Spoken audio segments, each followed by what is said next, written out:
Olá, esse é o Planejar para a Vida, o podcast da Planejar. Eu sou a Thaís Pessoa e estou aqui para te mostrar que quem se planeja tem futuro. O objetivo do nosso podcast é trazer histórias reais, de forma leve, acessível, para que você se identifique e também possa tomar as rédeas da sua vida financeira. Nessa temporada, a gente está falando das dívidas e a gente vai trazer casos, inclusive, de endividamento na maturidade.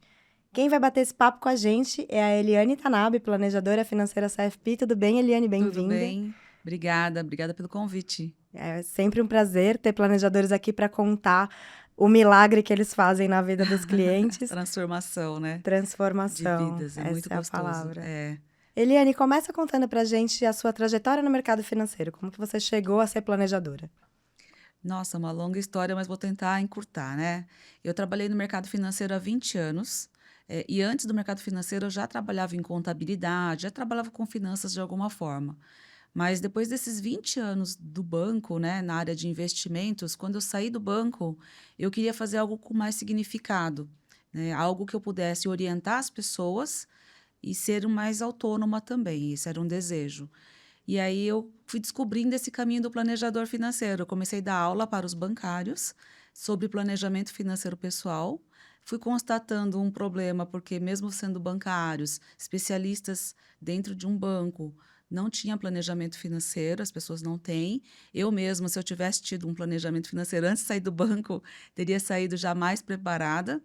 Mas fui descobrir depois que eu saí do banco, né? O CFP, que é o Certificado do Planejador Financeiro, e a profissão do planejador, né? E quando eu descobri, eu falei, puxa, é isso que eu quero começar a desenvolver no Brasil. E comecei sozinha, criando toda a referência que não existia, como preço, modelo, contrato, abordagem, tudo eu tive que testar e comprovar se funcionava.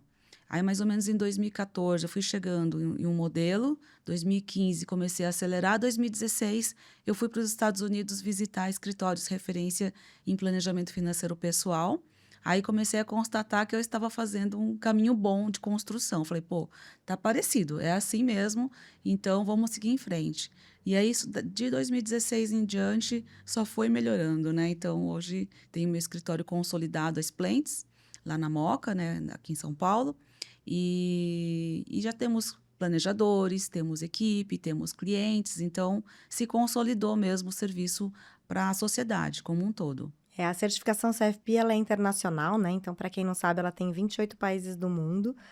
E os planejadores financeiros certificados com a certificação CFP, eles podem trabalhar em bancos, em corretoras, em assets, e você atua de forma independente, né? Então, você Exato, recebe o cliente e muda a vida dele, dá um atendimento personalizado, né? Esse é o trabalho do planejador autônomo. exato. Então, nessa minha ideia de construir o planejamento financeiro pessoal no Brasil, eu realmente quis ser uma referência nesse assunto no Brasil. E para ser uma referência, eu deixei a carteira aberta, vamos dizer assim, atendo a qualquer situação de pessoas, seja ela endividada ou com patrimônio, pessoas que ganham pouco ou ganham muito, pessoas de baixa renda até um CEO de uma grande indústria, ou mesmo os nossos colegas do mercado financeiro, que, por mais que sejam especialistas, não têm tempo de olhar para suas próprias finanças e aí prefere ter um profissional para ajudá-los a acompanhar.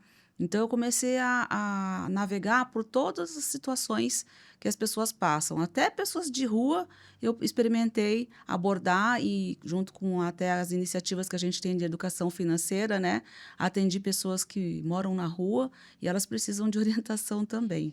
E tem como sair da situação de rua se a gente organizar as finanças. Então, eu fui entendendo toda a população da forma que elas são, solteiras, casadas, começando a vida ainda, ou já na maturidade. Então, eu vejo que os desafios são para qualquer situação de vida, qualquer momento de vida, você tem dúvidas, preocupações financeiras e o planejador pode ajudar a tirar essas preocupações ou tratar essas preocupações para um crescimento da vida financeira. Isso é muito legal, né? Porque muita gente pensa, mas planejamento financeiro é para quem já tem dinheiro. E eu que ainda não tenho? E eu que estou endividado? É acessível contratar um planejador financeiro? É acessível, assim, nós vamos precificar da forma precifica um médico, né? Se for uma coisinha simples, é uma consulta. Se for uma coisa mais complexa, é um tratamento, um acompanhamento anual. Geralmente requer o acompanhamento, né? Então, poucos e raros os casos que é só uma pergunta única que a gente resolve e já resolveu a vida da pessoa. Não. Porque o planejamento financeiro, ele é integrado, né? Pelo menos no método que eu atuo, a gente quer olhar para todos os episódios da vida financeira. Então, a pessoa que tem dívida, depois a gente quer torná-la investidora. Se ela se tornar investidora, eu vou querer saber se ela vai se aposentar. Se ela se aposentar, eu quero saber onde é que ela sonha estar, quais são os sonhos e projetos dessa pessoa. Então, a gente vai tratando tudo de forma técnica, mas também muito humana, porque é a vida da pessoa ali. São os sonhos dela, né? Então, a gente precisa passar pelos 6 pilares do planejamento financeiro, que são técnicos, né? Impostos, sucessão patrimonial, investimentos, patrimônio, gestão financeira, dívidas, mas também tem a vida, né? Quero morar fora, quero ir para a praia, quero passear com meu neto. Então, o planejador, ele está olhando para a vida e para as finanças, para os dois lados, o técnico e o humano, né? Isso é pra gente tirar aquele viés de, eu vou copiar a estratégia do meu tio, que deu super certo pra ele e vai dar certo pra mim. E não é Não, assim, né? É não é. muito individualizado, né? Muito individualizado. Cada planejamento financeiro não serve para o outro. Cada pessoa é diferente. Então, se vier pai, filho, neto, os 3 vão ter planejamentos diferentes. Olha, que E legal. são da mesma linhagem, talvez da mesma criação, até das mesmas crenças, né? Os Mas mesmos vícios, as valores. mesmas manias de gastar Isso, dinheiro, às vezes, né? exato. E não é uma verdade para os 3. Vai dar planejamentos diferentes.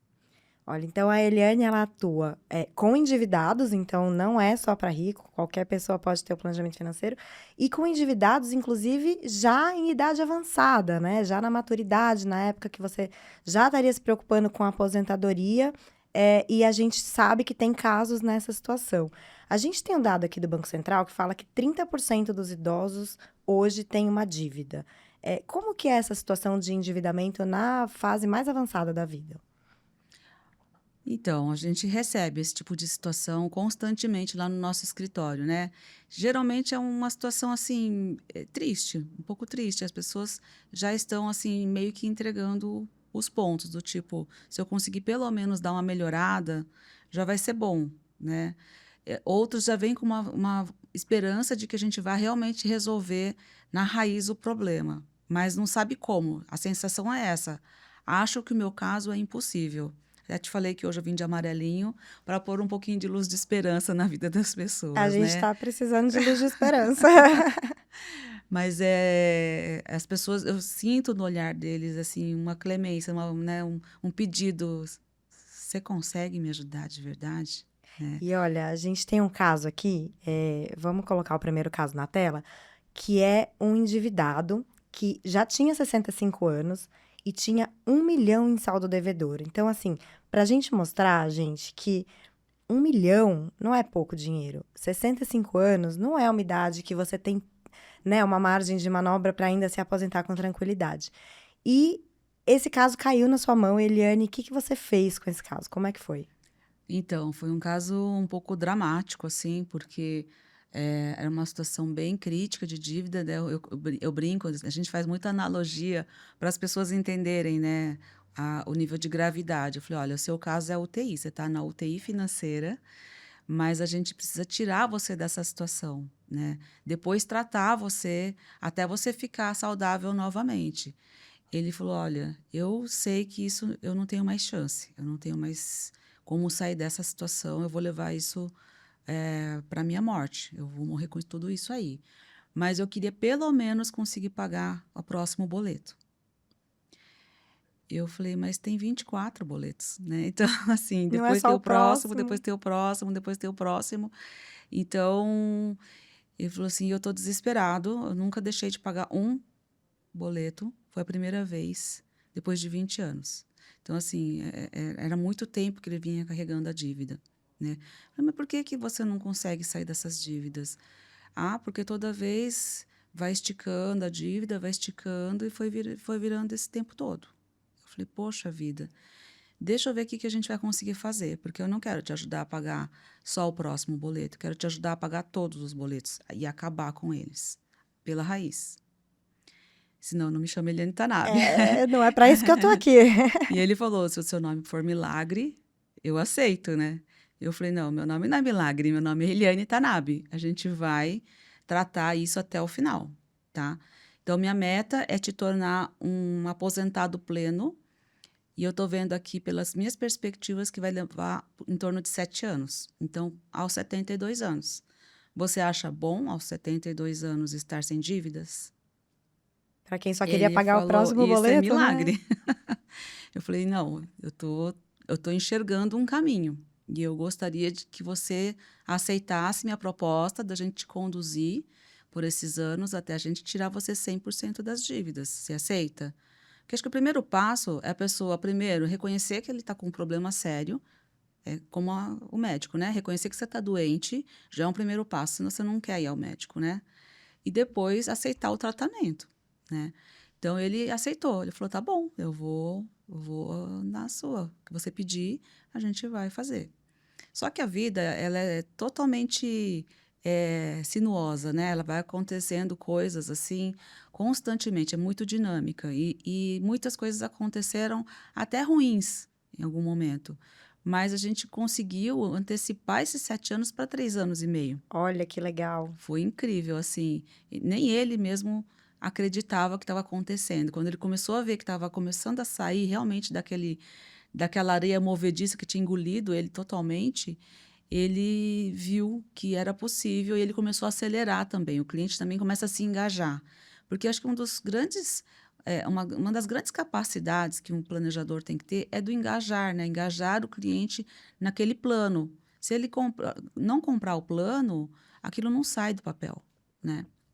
É igual Então, perder peso, né? A gente só consegue voltar na isso, academia porque a gente viu que começou a fazer efeito, né? exatamente. Então você se empolga e quer que chegue logo ao resultado. E foi o que aconteceu com ele, né? Mesmo em episódios do tipo perdeu o emprego, recebeu indenização, a gente pôde pegar o recurso e verificar quais contratos a gente ia eliminar primeiro para desafogar um pouco o orçamento dele. Aí quais dava para a gente renegociar as dívidas para poder baixar uma taxa de juros ou uma parcela que estava muito alta. Então, a gente foi procurando fôlegos financeiros até o ponto de ele ficar superavitário e começar a guardar dinheiro, né? Então, mesmo endividado, ele começou a guardar dinheiro. Falei, agora guarda qualquer recurso que sobrar. Não é porque agora você saiu, né, do sufoco que você vai começar a esbanjar. Não, agora é a hora de você pegar, continuar vivendo como você sempre viveu, né, vou dizer que ele vivia com mais ou menos 20% da renda dele. Então, imagina você ganhar 20 mil e viver com 4. Ou seja, não precisa, O né? resto era tudo dívida, entendeu? Aí a gente começou a sair dos 20 mil. Na verdade, eu já estava vendo. Estou dando 20 como uma hipótese, eram outros valores. Mas vamos supor que ele estava pagando já 24 mil reais por mês, estava no sufoco porque não estava conseguindo pagar os 4 a mais. Então, a gente conseguiu voltar para 18, 17. Então, ele começou a ter uma sobra de dinheiro. Falei, você guarda esse dinheiro porque a gente vai agora começar a ver quais são os contratos que a gente vai priorizar para ir te dando cada vez mais fôlego, mais fôlego, mais fôlego, até você conseguir chegar ao último, né? E, claro, a gente teve que negociar e renegociar bastante com as instituições financeiras. Ele tinha uma diversidade de instituições financeiras para conversar. Nesse ponto, ele que foi conversar com as instituições, eu orientava ele, ó, converse assim, diga o que está acontecendo, seja honesto, abre lá tudo o que está acontecendo, fala que você contratou um planejador financeiro para te ajudar. Porque isso o banco gosta de escutar. Que o banco também quer que o devedor vá até eles e sane aquelas dívidas, né? O banco tem mais interesse em receber do que o cliente em pagar, né? Ele vai Exatamente. te ouvir, vai É, renegociar se for o caso, né? então tem situações que a gente precisa até fazer reuniões junto com o cliente e junto com o banco. Já aconteceu de eu fazer isso. Nesse caso, eu não fui. Ele foi sozinho. Ele queria ir sozinho a conversar, porque ele gostava da gerente, gostava do relacionamento bancário que ele tinha. Então, mas foi dando certo. E aí ele foi encontrando esse caminho comigo, ele foi se empolgando, daí ele começou a me trazer surpresas boas, do tipo, esse mês eu não sei se eu vou na reunião, vou na outra semana. E quando ele vinha, é porque ele tinha ido no banco pagar mais 2 ou 3, Ah, que entendeu? legal. Falei, não, é que eu queria te trazer notícia boa, consegui pagar mais esse banco. Falei, que maravilha. Então agora a gente está rumo à sua aposentadoria plena, né? Porque eu queria que até 72 anos ele estivesse 100% sem dívidas, 100% curtindo a fase dele, da vida dele, do ciclo de vida, e, e podendo fazer outras coisas, como viajar, que ele não viajava mais, né? Eh, trocar carro, que ele também não trocava mais, né? E hoje ele vive isso, hoje ele vive viajando, hoje ele vive, trocou o carro por um zero, hoje ele está pensando em dar novos passos, mesmo aos 70 e poucos anos, entendeu? E aí ele foi um caso que em diversas reuniões, sabe quando você sente arrepio, assim? Do tipo, parece que o divino está falando com a gente, assim, do Aham. tipo, isso não é planejamento financeiro, isso é, não sei qual que é o nome que eu vou dar, mas vai além do planejamento financeiro. Eu estou consertando uma alma, uma vida, sabe? Eu estou ajudando ele a sair de um lugar que ele está há anos ali, né? Endividado e se controlando, vivendo com tão pouquinho para poder pagar todos os contratos honradamente. Com um bom salário, né? Então é só uma questão de reorganizar mesmo. Então, esse cliente, o segredo dele foi o foco e renegociar algumas dívidas que podiam estar muito acima do que ele devia. Sim, E o objetivo de guardar dinheiro, né? Para poder consumir isso da forma certa. Foram esses os sim, segredos? acho que um ponto que você trouxe agora, que você falou e me chamou a atenção, assim, ele renegociava, ele veio nesses anos todos renegociando, mas acho que ele não renegociava bem no sentido de sair, ele entrava mais. Ao invés de encurtar e diminuir a dívida, alongava e aumentava a dívida. Por isso que se tornou 20 anos, né? Claro que teve episódios na vida que aconteceram, né? Coisas de família, coisas de emprego, e que foi dificultando e agravando a situação de dívida dele, né? Imagina, você já está endividado, perde emprego. Sim. Como que você vai viver o próximo mês? Você Que vai é um pouco a realidade de você muita pega mais gente, né? empréstimo, só que pegar mais de empréstimo quando você já está endividado é apertar cada vez mais a corda no pescoço. Então, ele foi chegando numa situação totalmente insustentável, né? E foi quando ele chegou até mim, por conta de um familiar que me conhecia e me indicou para ele, né? E é o que você falou, às vezes ele já tem ali o conceito, né, do renegociar a dívida, do poupar, mas ele não tem essa visão completa que o planejador às vezes acaba ajudando para a pessoa, né, só direcionar o dinheiro para o lugar certo, né? Sim, e às vezes o aspecto emocional vai inflamando, né? Você começa a ficar desesperado, você começa a ficar com medo, você começa a ficar ansioso, e aí você não enxerga mais saídas. Você não consegue mais usar a razão para tomar uma decisão mais assertiva. Assim, é difícil, tem que procurar ajuda. Tem que procurar ajuda. Os planejadores financeiros são o psicólogo que vão te ajudar aí, né, com essa, é o psicólogo do É, dinheiro, né? Tem muita gente que diz que nós somos parecidos com um psicólogo, com um nutricionista ou com um personal trainer, mas o planejador, ele é essa coisa híbrida, tem que ser um humanista também, né? A gente precisa entender bem da vida, do comportamento, né, humano e até dos aspectos de sanidade mental mesmo. Às vezes a pessoa começa a entrar num sistema assim emocional muito doentio para ele mesmo, e acaba não enxergando mais saída para a situação. Então, precisa alguns casos dos endividados precisa de um acompanhamento psiquiátrico de psicólogos também. Ele não me recordo se ele chegou a passar com um psiquiatra, mas vários dos meus clientes passam, sim, precisa. É É difícil, importante, né? precisa de um suporte, A saúde, exatamente. ela precisa se complementar, né? E a É. saúde mental, ela é importante também em todos os processos. E para mim, para minha equipe, eu sempre digo, né, gente, antes dos números tem pessoas, tem vidas. Então, acolha primeiro essa vida, entenda o que está se passando, que tipo de sentimento está sendo carregado aí, às vezes de vexame, de tristeza, às vezes de medo, às vezes de angústia, né? E tudo isso faz a pessoa entrar em estado de sofrimento. E nós não podemos ser um agravante para esse estado de sofrimento.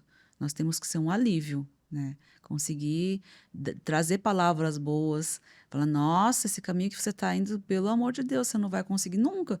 Não posso falar uma coisa dessa, porque a pessoa É. acaba de se afundar ali, né? Então, não, a gente vai conseguir tirar você desse lugar, você vai conseguir ver que gradativamente a gente vai melhorando. Não vai ser fácil. Todo caso de superendividamento, eu digo, não vai ser um caminho fácil. Não estou falando que vai ser simples e indolor, mas eu vou estar aqui o tempo todo do seu lado. Precisou de mim, liga, manda um WhatsApp, manda mensagem, marca uma reunião, a gente se fala.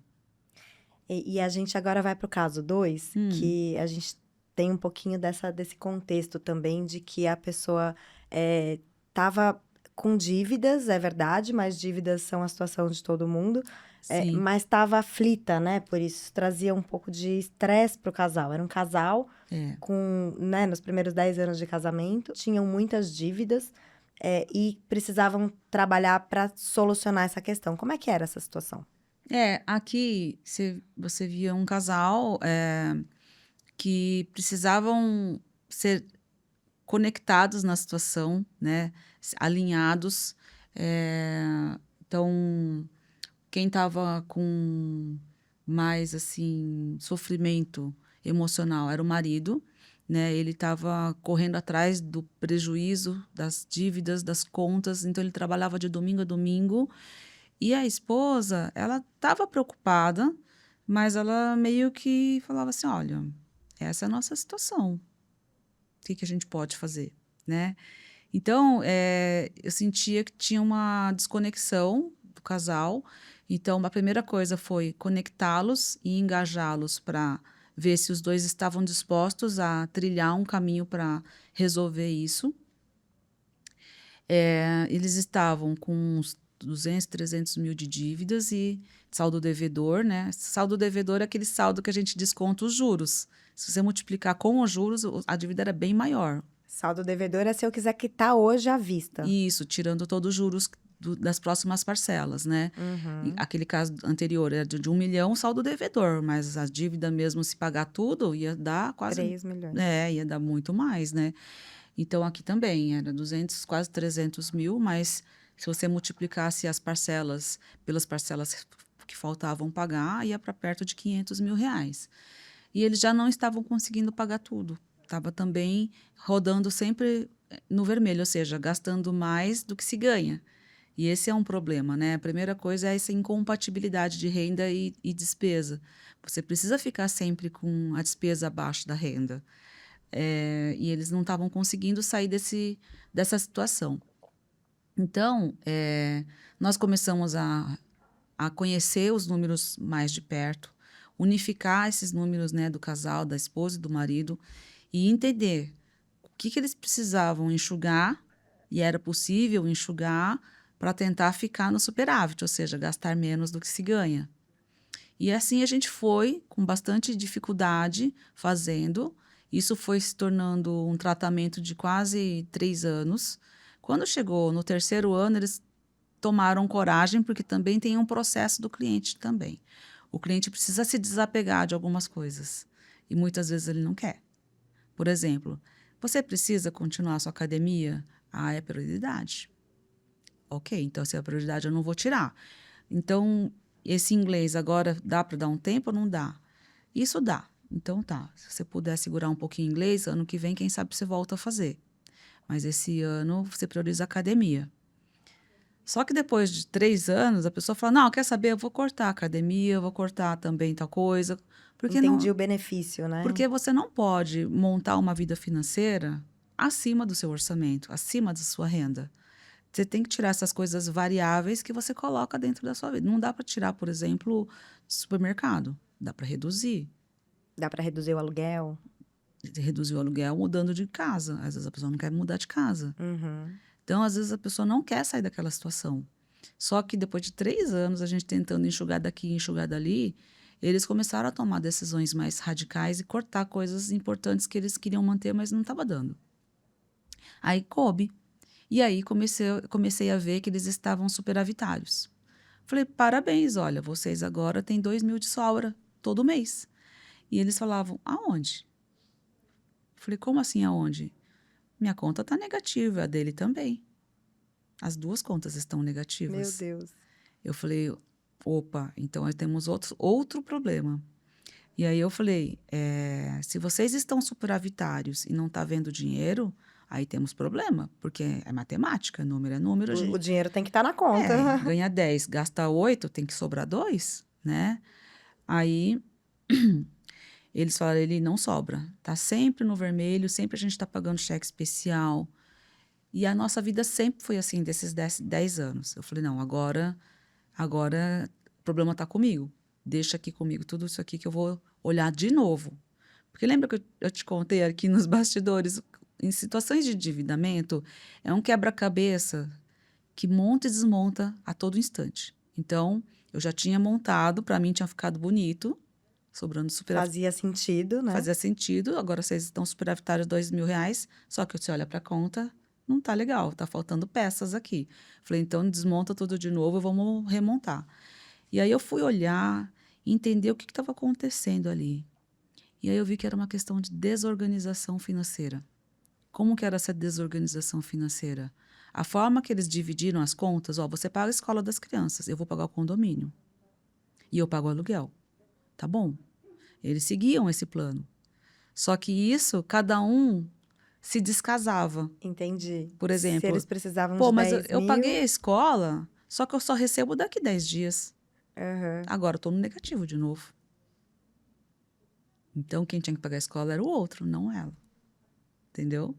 Então, eu tive que mudar as ordens do quem ia pagar o quê. Eu falei, os dois. Senta aqui na minha frente. Quero papel e caneta na mão. Quero valores exatos pra Eu gente me lembro dessa dividir. reunião. Eu falei, quem paga o condomínio? Eu falei, você não vai mais pagar condomínio. Ela vai pagar o condomínio. Quem paga a escola? Eu falei, você não vai pagar mais a escola. Ele vai pagar a escola. Eu falei, você vai pagar a escola, mas ela vai pagar aluguel. Ah, tá. Então, assim, eu redistribuí quem ia pagar o quê. Eu falei, agora vocês vão para cá. Anotaram? Anotaram quem vai pagar o quê? Sim. Esse mês, por favor, sigam à risca isso que eu tô pedindo. Aí eles levaram os papéis para casa. Eles não moram em São Paulo, mas eles vinham presencial e fizeram. Só que aí eles começaram a faltar nas reuniões. Não vieram, não vieram. Eu falei, o que aconteceu? Vocês precisam vir para a reunião. Eu faço reunião todo mês para acompanhar se o plano está dando certo, né? Aham. Ah, ele não vai dar para a gente ir. Eu falei, poxa, eu tô tão curiosa para saber se está tudo bem, né? Aí faltaram 2 meses. No terceiro mês, eu falei, gente, eu preciso ver vocês. Não dá mais. Não vou cancelar, não. Vocês podem vir. Quero saber. Aí vieram os dois com um sorriso lá na orelha. Conta você, conta você. Falei, o que aconteceu? Ele, não sei o que está acontecendo. O que aconteceu? Faz 3 meses que a nossa conta tá azul. Olha que legal. Lembra que eu falei que o azul, no meu escritório, representa estar no azul, não estar mais na conta vermelha, né? No negativo. Falei, não sei o que aconteceu, a gente não fica mais no vermelho. Eu falei, então, gente, então a gente achou o problema. Vocês estavam totalmente desorganizados e estavam levando isso a vida inteira. E acostuma, né? O cliente Acostuma, acostuma a viver assim, e aí, se acostuma. ele acostuma a viver bem, ele também vai acostumar pro lado bom, né? Então, eles tinham 2 problemas. Primeiro, estavam vivendo fora do contexto, assim, da realidade que eles podiam. Depois, tinha essa desorganização. Aí eu falei, nossa, que maravilha. Então, vocês estão noção do que a gente está fazendo aqui agora, né? Eles, assim, não estavam acreditando. E faltava pagar mais um contrato. Zerar o contrato de um consignado. Aí eu lembro também dessa reunião. Eu falei, olha, eles falaram assim, Eli, a gente está com 20 mil na poupança. Porque eles estavam colocando na poupança o dinheiro. Porque era pouquinho dinheiro, né, no começo. Eu falei, tá. E esse saldo devedor desse contrato tá 17. Você acha melhor a gente quitar com esses 20, ficar com 3 de reserva de emergência? Ou é melhor a gente ir pagando mesmo Ótima até pergunta. acabar, né? Essa é uma tipo de pergunta que a gente estuda o caso por completo. Eu falei, olha, como vocês estão superavitários, mês que vem vocês já guardam mais 2, mais 2, mais 2 para voltar até 10, 20 e não vai demorar. E a gente está há muito tempo tentando sair dessas dívidas. E vocês estão numa situação que as coisas estão assentadas, não está tendo ninguém que está com problema de saúde, ninguém as motos estão bem, os carros estão bem, então não tem o que aparecer de emergência tão assim. Se aparecer, a gente avança um pouco no cheque especial, mas sabendo que no mês seguinte vocês têm superávit e fecha. Uhum. Então tá, Tem um plano, né? tem um plano para não ficar na mão. Então, pode quitar. Pode? Falei, pode. Então tá, essa semana a gente vai. Nossa, semana não, entra no banco agora, eu vou esperar aqui online, tô aqui no visor e quero ver vocês pagando essa última aí. É agora? Ai, vai, então pega lá a senha, pega não sei o quê, os 2 lá no celular. Ai, meu Deus, pode mesmo? Falei, pode, vai, quita, é a última, acabou. Você vai economizar uns juros ainda, né? É. Aí eles, ai, vai, pega lá, cadê a senha? Tá aqui, ai, não, entra nessa conta. Quitou? Quitei. Quitou?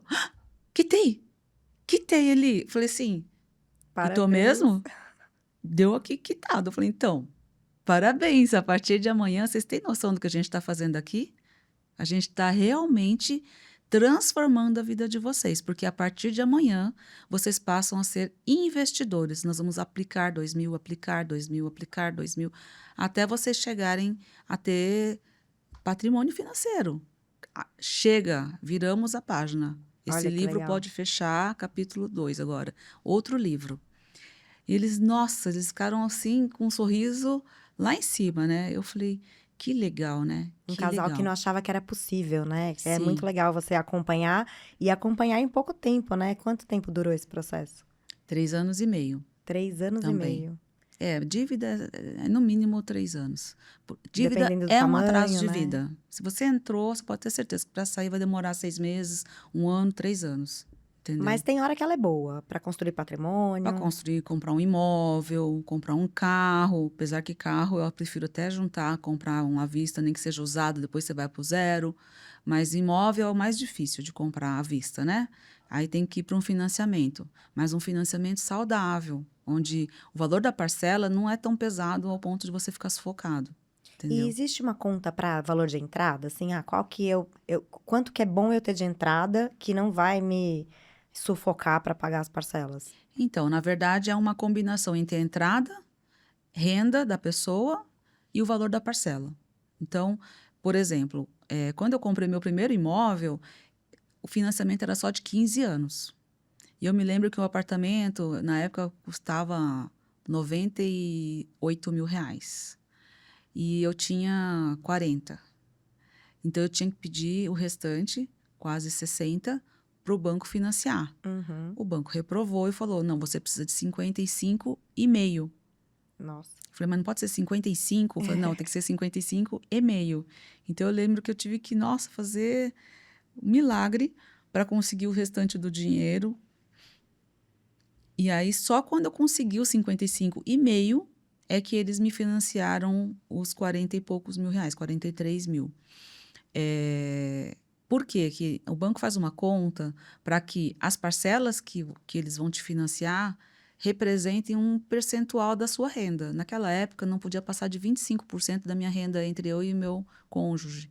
Então, se a pessoa ganha 10 mil, tem que ser uma parcela de 2.500, no máximo. Quanto que é hoje essa parcela? Esse percentual? Eu não sei quanto que os bancos estão trabalhando na média, mas o banco faz um critério, cada banco, né? Eles fazem análise de risco e entendem até que ponto eles enxergam que a pessoa não vai conseguir cumprir, tá? Então, o banco limita a um percentual da renda, é um critério técnico, tá? Então, assim, se você puder dar o máximo de entrada, é melhor. Se eu pudesse ter dado 70 mil de entrada, a minha parcela ia ficar muito tranquila para eu pagar, né? Mas eu fiquei com uma parcela representando praticamente 25% da minha renda.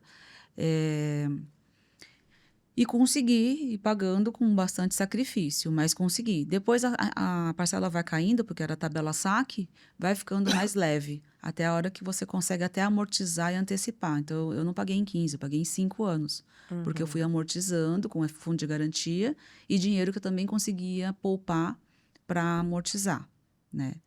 Então, se a pessoa puder dar uma entrada maior, é melhor. Semana passada eu estava ajudando uma cliente a fazer isso. Ela queria saber quanto ela tinha que dar de entrada. Primeiro, ela queria comprar um apartamento de 1 milhão, de 800 a 1 milhão. Aí eu fiz umas contas, falei, não pode ser um de 600, não? Você não acha por aí na sua cidade? Ela, ele é difícil nesse valor. Eu falei, então, porque seria ideal para você entrar numa dívida saudável, sem Uhum. se sufocar. Mas tudo bem, se só tem de 800 e 1 milhão, vamos tentar planejar isso, mas você tem que estar consciente que vai ficar um pouco mais sacrificante para o seu lado, né? Vai ficar mais pesado. Eu falei, aí dei contas, dei números para ela. Falei, ó, hoje você vive com um aluguel de 4.000 reais, entre aluguel, condomínio e IPTU. Imagina você amanhã já ter que começar a pagar 6.000 reais de parcelas do seu financiamento. É pesado. Ela falou, nossa, eu falei, então, é disso que eu tô falando, você vai aguentar? Ela falou, então, não, mas aqui não tô achando imóvel nesse valor. Eu falei, então, aí é um problema. É assim, a gente precisa tomar decisões conscientes. Aí ela não voltou com um imóvel de 650 mil? Olha aí, tá vendo? A gente Acabaram precisa de do comprar. desafio. Acabaram de comprar, tá super feliz com o imóvel, falou que é lindo.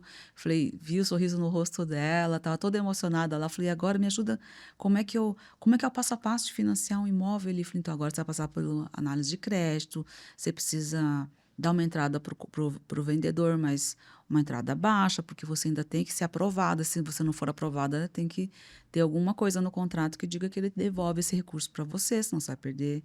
Não vai dar uma entrada muito alta agora sem ter garantia que o banco aprovou. Fala para o moço esperar, ter paciência, que é assim mesmo. Ela, mas será que ele vai segurar o imóvel para mim? Eu falei, vai. Se ele quer te vender, vai. Olha aí a dica do planejador financeiro, né? Ajudando o cliente a fazer as perguntas certas também, né? E a Sim. procurar os caminhos. Não, e ela queria já dar a entrada toda pro vendedor. A entrada que ela ia pagar à vista. Falei, não, você dá um sinal. E pede para ele esperar sair a aprovação do banco. Se aprovar o banco, você dá o restante. É, Você vai já dar 200 mil na mão da pessoa e depois não dá certo o banco? melhor fazer as coisas com segurança, Ela né? fica na ponta do risco, muito alto. É, mas para quem não é planejador, essas dicas são valiosas, porque para vocês parece muito óbvio isso, né? Para as pessoas que estão ali no dia a dia lidando com outros problemas, é legal saber que tem conselhos É. bons pra gente que todo mundo pode Essa é uma situação aproveitar. de dívida boa, né? Ela entrou com bastante consciência, tá com um plano de quitar antes do tempo. Vai dar tudo certo, porque ela é super regradinha. Vai Que dar tudo legal. certo, é. Agora, Eli, eu queria entrar num assunto que é um pouco delicado, que é o fato das pessoas se endividarem, às vezes, para ou fazer. Ou elas se endividam porque elas fizeram investimentos que deram errado, ou elas começam a apostar em bets ou jogos e aí acabam se endividando, ou até pegam empréstimos para fazer essas apostas. A gente tem o terceiro caso, Uhum, que é uma pessoa que tinha compulsão por investir, né, e por multiplicar rápido esse valor e acabou se endividando. uhum, Qual que é a orientação nesse caso, assim, tanto para a pessoa que já tem ali uma questão para tratar, que é essa ânsia de ganhar rápido e às vezes se colocar numa situação delicada, e qual que é o caminho para ela? Nós, né, ser humanos, somos um pouco complexos, né, principalmente no aspecto psicológico. Então, existem alguns fatores que desenvolvem em você ansiedade, compulsão, instinto, agir por impulso, né, e desenvolvem gatilhos. Gatilhos que te levam, às vezes, para jogos, para situações de operações de risco. Nesse caso aqui, eram investimentos de risco, né? A gente sabe que no mercado financeiro tem investimentos que você pode alavancar e gerar resultados grandes, mas também, quando dá errado, dá perdas homéricas, né? Infelizmente, foi um caso que foi gerando perdas grandes. E isso foi virando uma bola de neve, porque a pessoa acha que ela na próxima vai conseguir ter a tal da grande virada, o grande ganho, e vira outra grande perda. Então, virou uma dívida insustentável e a pessoa foi tentando corrigir o problema e cada vez afundando, começou a consumir todo o patrimônio da família, Olha. do qual ele tinha acesso. E aí, quando ele já contou para a família, já tinha secado toda a fonte do dinheiro da família e, e já tinha virado uma grande dívida. Contratos de créditos vários, com cartões, pega daqui, pega dali, para tentar resolver o problema. Só não conseguiu vender um bem, mas as aplicações financeiras esvaziaram.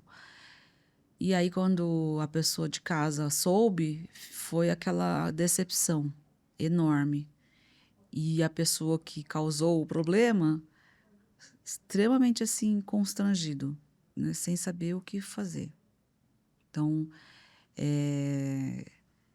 a gente teve que ter muito tato, muita delicadeza de receber primeiro a história, escutar direitinho, sem julgamentos, todo, sempre, né? Planejador nenhum pode julgar a história de um cliente. A gente precisa receber com neutralidade, com isenção e com cuidado com o trato humano, né? Porque a pessoa está numa situação de gatilhos. E qualquer coisa que você diga pode disparar um novo gatilho. E aí a gente teve que entender qual a profundidade da dívida, dos problemas que ele conseguiu ali. Era bem desafiador também. Também era um caso de UTI. Falei, também estamos numa situação bem crítica, temos que tirar desse lugar. E a gente começou a montar esse plano, né? Mapeando tudo e enxergando quais eram os contratos que a gente ia atacar primeiro para zerar. E mesmo processo, achar fôlego para começar a sair daquele lamaçal de dívidas, assim. E graças a Deus é uma história feliz. Saímos 100%. Hoje voltaram a ter dinheiro, já está aplicando de forma saudável. Tive que entrar com a parte de educação financeira e ensinar um pouco melhor o mercado financeiro. O que fez ele entrar nesse mercado e entrar nas opções de operações mais arriscadas? Ele fez alguns cursos na internet e falou, vou experimentar. Só que ele já foi direto no mercado de altíssimo risco e altíssima complexidade também. Então, eu fui trazendo ele para os mercados mais tradicionais. Falei, ó, todo mundo que começa a investir não começa lá onde você foi. Começa aqui. Beabá, vai gradativamente entendendo, vai aprendendo. E se quiser ir lá, não vai com toda a sede ao pote. Pega 10%, 5% e vai arriscar lá no mercado de alto risco. Aí ele entendeu. Eu falei, você pode... Aí ele pegou um mercadinho aqui do meio, que ele já estava mais maduro. Eu falei, ok, esse aqui eu tô vendo que você está acompanhando legal, o jeito que você está acompanhando tá legal, mas o restante tem que ficar para cá. E ele entendeu. Eu falei, então tá, agora a carteira tá uma carteira mais robusta, mais estabilizada, e ele está tentando arriscar só aqui uma porcentagem com o mercado não do extremo risco, de médio risco. Né? Porque eu acho que, assim, quando a gente fala de investimentos, eu acho que tem esse contexto que você trouxe, né? A pessoa precisa entender o que é aquele investimento arriscado, ela também precisa entender que é uma pequena parcela do portfólio dela que precisa estar naquilo, o resto pode estar em coisas mais conservadoras. Quando a gente fala de bet, por exemplo, que as pessoas estão apostando e esperando um retorno rápido, isso é muito curioso, né, de avaliar, porque a pessoa espera um retorno rápido, perde muito dinheiro, e se ela tivesse em paralelo pegando aquele dinheiro e aplicando, ela não perderia e ainda ganharia alguma coisa, né? Como que é essa equação? Como é que vocês explicam para o cliente que bet não é investimento? Pois é um jogo, né? Então é uma aposta. E como toda aposta, você pode ganhar muito, mas também pode perder muito, muito, muito. Então, infelizmente, assim, eu tenho observado alguns casos que foi para, não vou te dizer só a bet, mas para jogos em geral ou para movimentos de aposta em geral. O próprio investimento financeiro, nesse caso que eu acabei de contar, é uma situação de apostar, né? E eu percebo que muitos não, mas alguns casos têm um gatilho muito forte com a vida. São pessoas que passaram por situação de uma doença muito grave, de quase morte, por um triz, aquela coisa, sabe? E aí é um comportamento que você vê que não é da natureza da pessoa. Quando você conversa, parece uma pessoa extremamente sensata, correta, responsável, tenta gastar dentro do que se ganha. E quando conversa dizendo isso. Não, eu sou super sério com as minhas coisas, sou super conservador, tomo bastante cuidado. Deus que me livre perder dinheiro. Aí quando você vai ver, tá Tá apostando. apostando. E você fala, puxa, que curioso, porque a gente às vezes desenvolve uma certa ansiedade ou fobia ou uma vontade de fazer alguma coisa diferente e acaba canalizando para esses processos. Isso que eu tenho percebido. Está se tornando um objeto de estudo meu. Eu estou observando melhor, agora com uma pesquisação, ou seja, pesquisando meio que cientificamente no momento que está acontecendo a ação, mas eu depois quero ir para as literaturas científicas desse tipo de gatilho, porque imagina você descobre que você tem uma doença terminal ou muito grave, que pode te levar à morte em pouco tempo, em um mês. E você consegue reverter essa situação, passando por todo aquele trauma que é o processo de tratamento de uma doença grave, que é muito medicamento, muita indisposição, passa mal. Você vê ali a morte chegando de perto. E aí você se salva. Toda a sua vida se ressignifica. Você fala, para que eu trabalho? Para que eu tenho família? Pra que eu preciso Para que desse eu tenho dinheiro? dinheiro? Então, é um mindset bem extremo, né? Mas que chega para nós. A pessoa está já no sofrimento financeiro. Eu não estou conseguindo sair mais dessa situação, né? Então, quando eu diagnostico isso, eu pergunto: você está conseguindo se controlar? Eu já entendi o que está acontecendo. Você entendeu também, entendi. Então, você acredita que você tem controle, está conseguindo se controlar? Pelo menos faz tantos dias que eu não estou mais jogando. Eu falei, que bom. Então, agora a gente vai tentar consertar o que ficou, né? Só que se você não estiver se controlando, não vai adiantar. Eu preciso que você procure seu médico, psiquiatra, psicólogo e vá em paralelo com eles enquanto está comigo aqui. Você está entendendo que é estratégico? Tô. Então tá. Senão tá o famoso enxugar gelo. Eu não quero ficar enxugando gelo. Quero resolver com você. Então, o que eu ofereço é esse calor, assim, sabe? Do tipo, vem comigo, eu vou te tratar, vou te acolher, vou te abraçar. Tem cliente que eu tenho que levantar e abraçar, porque a situação já está tão extrema que a pessoa que ela está precisando é de um afago, ele está sozinho lutando, né? Eu falei, calma, a gente vai conseguir, mas você tem que confiar em mim e temos que ir juntos. Acho que o grande atributo do planejador é conquistar essa confiança do cliente. Porque se ele não confiar, não vai dar certo. Ele não vai fechar com a gente para seguir. E eu, assim, fico chateada,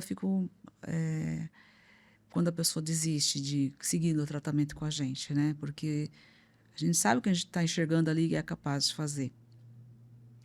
Mas esses casos, assim, são bem complexos. A gente precisa ir gradativamente tirando e a pessoa também entrando no estado de consciência de que ele tem outros problemas e às vezes são problemas que ele nem nunca vai saber se ele não procurar outras ajudas. Por exemplo, às vezes você está carregando coisas da família, de hereditariedade ancestral. Vem de gerações, todo mundo pensa que sempre vai ser um falido. Meu avô foi assim, meu bisavô foi assim, e eu não vou ser diferente, porque a gente não dá certo. É uma crença Você familiar acredita nisso, que né? vai vindo. Ou a nossa vida sempre foi humilde, sempre foi difícil, sempre foi sacrificante, a sua não vai ser diferente. Você, então, baixa a sua bola que você não vai crescer na vida. Você fala, mas de onde você está vendo que você não vai crescer na vida? Eu não Quem te sei. disse Eu isso? tenho essa sensação que eu não vou, e aí agora eu tô com dívida, tá vendo? Tá só se confirmando. Eu falei, mas Eu não vejo, eu vejo você uma pessoa virtuosa, vejo uma pessoa talentosa, cheia de poderes aí de ganhar dinheiro e tá aí nesse reme-reme da dívida. Vamos sair dessa. Então, tem pessoas que a gente tem que ressignificar a vida para depois ver os números aparecerem. Com certeza. Agora, nossa, que legal essa conversa, Eliane. Como dica para quem está ouvindo a gente, ficou com a gente até o final, tem um momento certo de procurar o planejador? Eu preciso ter um grande problema ou eu posso procurar ele a Não, qualquer momento? não, as pessoas que também estão bem, têm patrimônio, sabem cuidar, nos procuram também. Por quê? Porque eles veem valor em ter um profissional para olhar para suas finanças periodicamente. Falou: Eli, eu sei que eu sei cuidar, mas eu não cuido, eu passo o ano sem olhar.